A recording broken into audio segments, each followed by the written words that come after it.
Tanjiro Kamado spent time with his son as a father should, teaching him many things. He taught Tanjiro to protect one's family, to have respect for life, to practice understanding and reasoning.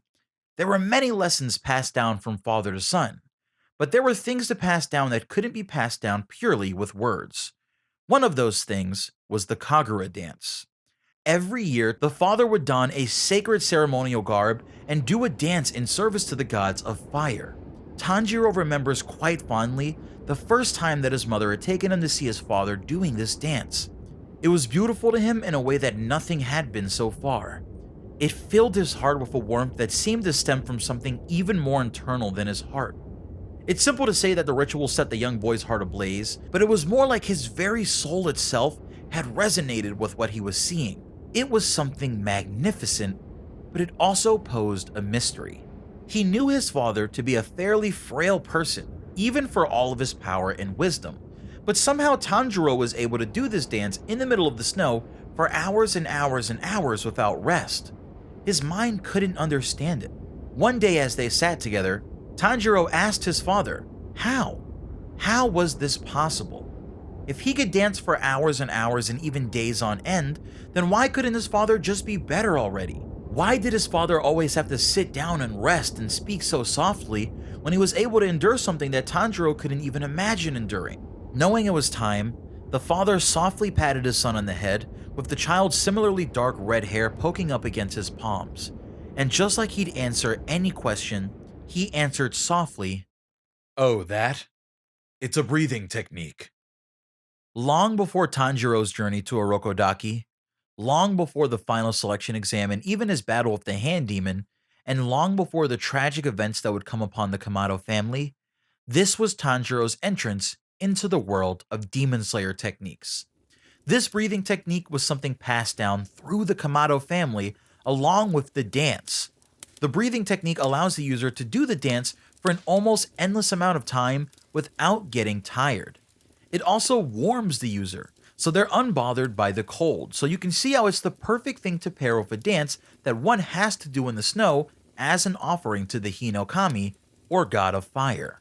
As a young child, the young boy remembers grabbing a leaf fan and copying the dance that he saw his father do on that cold wintry night, step by step repeating the movements that he wanted to emulate so badly as the proud father watched from his seat. When Tanjiro would get tired, his father would remind him to breathe and correct his breathing, helping the boy even further echo his father. Tanjiro tells Tanjiro that he must take this breathing technique, the dance, and the Hanafuda earrings that have been passed down through the Kamado family, and never falter. These things must be passed down from father to son, uninterrupted. Why this is the case and what else Tanjiro has passed down to his son will be explained at a later time as the story of fire comes in two parts. However, for the moment, it's important to understand that this is something intrinsically linked to the descendants of the Kamado family. This is because Tanjiro and Nezuko are children of fire.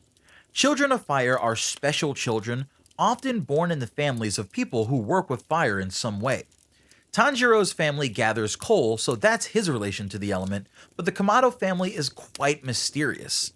What is known about them, even by Orokodaki, the ex-water pillar for the Demon Slayer Corps, is that the family is Kibutsuji Muzan's direct enemy. This is a cruel fact unknown to a slightly older Tanjiro, as he attempts to salvage coal for his family to endure the harsh winter.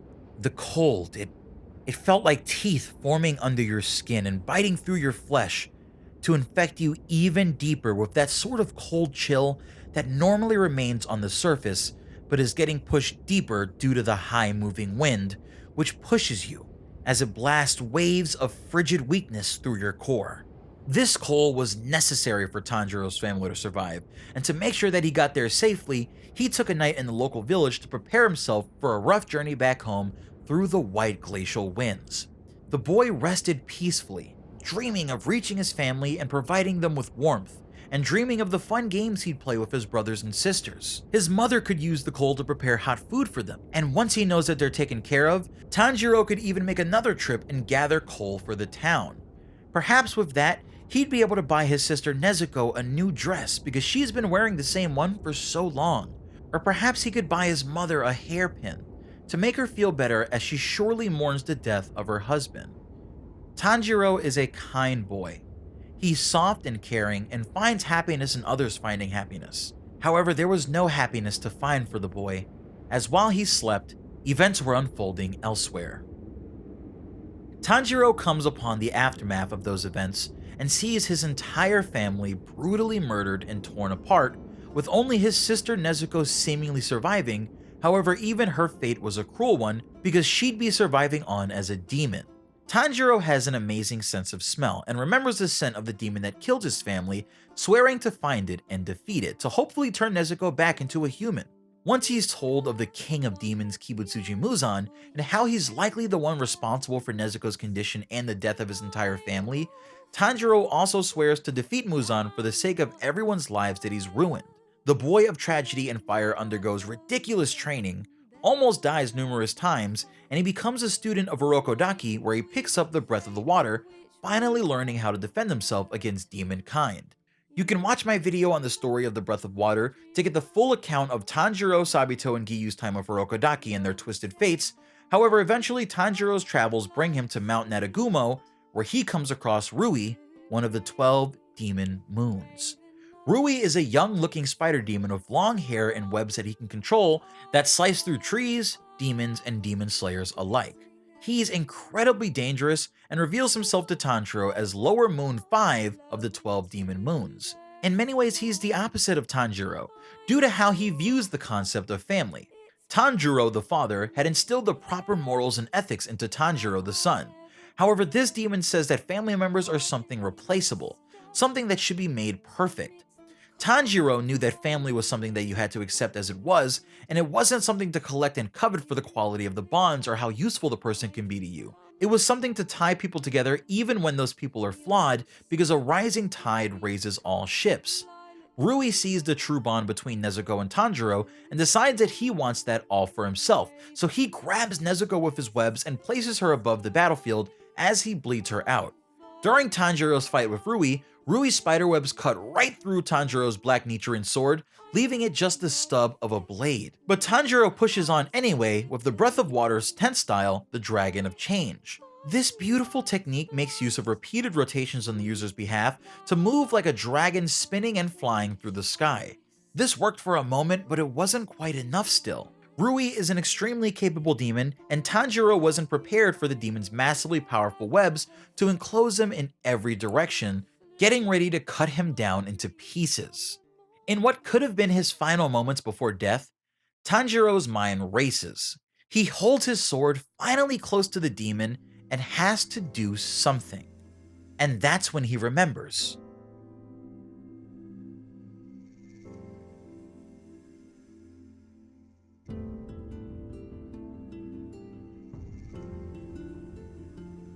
Father! Breathe, Tanjiro.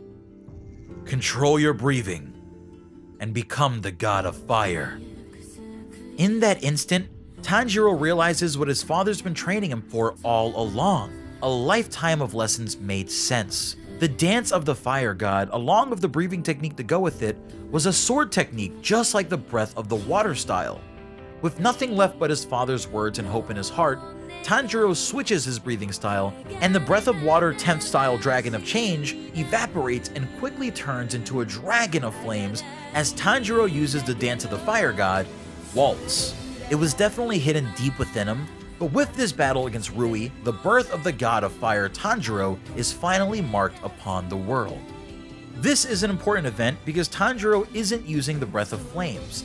The story of the Breath of Flames is going to be its own video, as there's certainly a story to be told there, but Tanjiro is using a separate style known specifically as the Dance of the Fire God that only Tanjiro and his father have been shown to use thus far in the series. Before we discuss the likely origins of this style, let's discuss the techniques that users of this style have access to. The first technique in the Dance of the Fire God is Waltz. Waltz is a straightforward downward strike.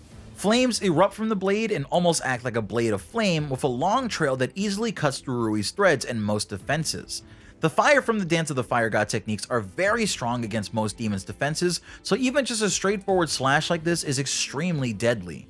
There's also Flame Waltz, which is a two-step version of this technique that adds a secondary horizontal slash. Amazingly enough, Tanjiro even further modifies this technique by combining Flame Waltz with the Breath of Thunder's Thunderclap Flash, which Tanjiro figures out how to do just from hearing Zenitsu talk about how his muscle feels when he uses it. This combination of Flame Waltz and Thunderclap Flash is called Waltz Flash, and it's basically a high-speed burst of movement ending with a burning Waltz Slash to hopefully defeat the opponent. The second technique is Blue Heaven. Blue Heaven is a circular slash that cuts in 360 degrees, making it pretty similar to Water Wheel, but instead of moving like a wheel, Tanjiro stays in place and cuts into a circular motion so he can do this stationary without having to jump. The circle around the sword swing is coated in fire, so it's a great swinging attack to cut down an enemy from any direction, while also defending yourself in other directions from multiple foes. The third technique is Solar Halo Dragon Dance. Tanjiro makes use of Nezuko's blood being on his sword while she uses her exploding blood technique and uses the flames of the sword along with his Dance of the Fire God to burn down his enemies. Nezuko's blood reveals his sword's true red color, and with her pink and red flames coating the sword, Tanjiro cuts and winds through enemy demons like a winding dragon darting between its prey. The fourth technique Tanjiro uses is Scorching Crimson Mirror. This technique is two slashes on both sides that perfectly mirror each other with burning energy to defend the user from any attacks coming at them from the sides, but it could also be used to cut the heads off of two demons on either side of the user as well. The fifth technique is more of a utility technique. Parhelion Rainbow lets Tanjiro twist his body at extremely high speed to dodge a technique and get behind an enemy, leaving an afterimage of himself behind to distract them while he counterattacks. Tanjiro himself says that this skill works specifically well on enemies that have good senses, because someone with good eyes is going to focus even harder on the afterimage while he readies the next and sixth technique, Fire Chariot. Fire Chariot is pretty much an exact copy of the Breath of the Water's first style water surface slice, because it's a horizontal slice meant to completely sever a demon's head from its body extremely quickly and accurately.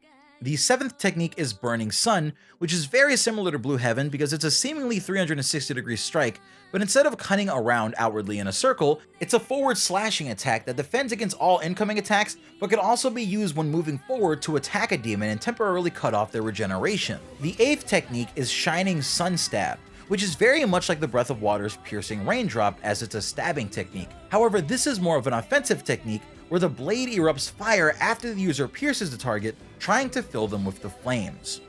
The ninth technique is the last one we know of at the moment, and it's called Soaring Flame Haze. This is a sword slash that coats the sword in flames, but lets Tanjiro manipulate the heat on the sword to distort the opponent's view of the sword, causing them to not really know how far it is and making it harder to dodge. These are the techniques used in the Dance of the Fire God. However, there is something that you have to understand why Tanjiro is truly special, even when he himself isn't aware of it. You see, Tanjiro has been told that he resembles a description of users of an ancient breath form. These users often have dark hair and red birthmarks across their forehead, as well as the Hanafuda-like earrings that Tanjiro has passed down from his father and his father's father and so forth. These swordsmen are all users of an ancient breath form that's said to be the true origin of all the different breath styles, and is also said to be far superior to each of them as well, and its name is the Breath of the Sun. He's told that even the Breath of Flames is weaker, since this is the original breath form meant to defeat ultimate evil. But when Tanjiro becomes extremely enraged,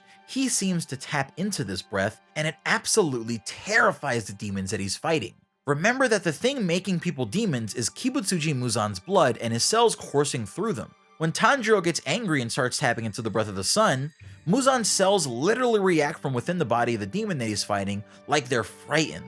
As a way of warning the demon, they start to see Tanjiro as the ancestor that we see terrifying Muzan in the early episodes of Demon Slayer when Muzan has that flashback in the alleyway. These demons can feel Muzan's fear of these Hanafuda earring-wearing breath users. Because Tanjiro is special and he's a descendant of the family that originated the breath techniques, he's able to do some special things. In this mode, he gets a huge boost to all of his stats like speed and strength, and it's such a huge difference that he goes from getting absolutely bullied by an Upper Moon demon to being able to completely disable her attacks for a moment and speed towards her at the same time for a finishing blow. In part 2, which you can expect near the end of the season, we'll discuss how this Child of Fire comes across a hero of flames and how a certain demon enters the story right in the middle of the Path of Flames. Until then, we'll look away from the God of Fire as his legend grows to walk down other paths and tell other stories. This has been half the story of the God of Fire. Make sure you return for the rest.